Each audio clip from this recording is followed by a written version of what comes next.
Mas Ruro, penjual gorengan asal Dusun Blimbing, Desa Kuaron, Kecamatan Diwe, Kabupaten Jombang, syok mendapatkan tagihan listrik sebanyak 12,7 juta rupiah. Karena tak sanggup membayar, Mas Ruro pun terpaksa merelakan diputusnya jaringan listrik ke rumahnya yang telah tersambung sejak 1978. Mas Ruro mengungkapkan, jaringan listrik tersambung ke rumahnya sejak masa-masa awal masuknya jaringan listrik ke desa-desa. Meteran pada jaringan listrik yang tersambung ke rumahnya tersebut, tercatat atas nama almarhum ayahnya, ayah Mas Ruro, Naif Usman, sudah wafat pada tahun 1992.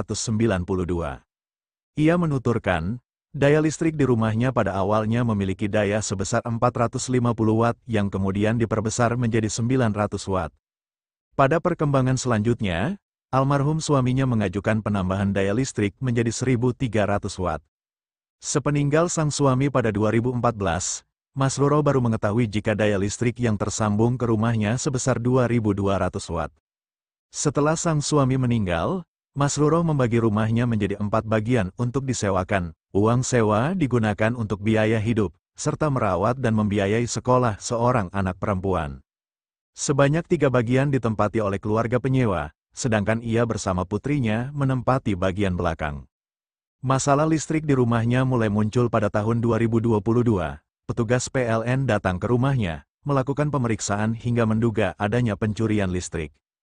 Dari kalkulasi denda dan tagihan bulanan, Mas Ruro dikenakan tagihan lebih dari 12 juta rupiah, yang wajib dibayar agar listrik tetap bisa menyala.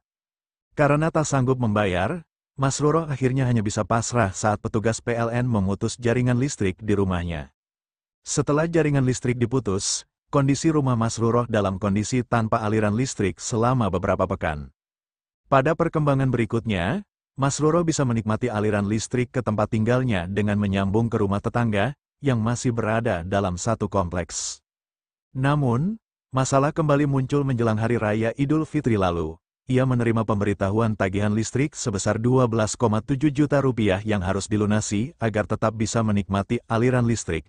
Datangnya tagihan tersebut, diikuti dengan tidak bisanya pengisian token pada meteran listrik tetangga yang selama ini mengalirkan listrik ke tempat tinggalnya. Mas Ruro mengaku, dengan kondisinya saat ini, dirinya tidak sanggup untuk melunasi denda maupun tagihan listrik yang diberikan PLN. Download Tribun X sekarang, menghadirkan lokal menjadi Indonesia.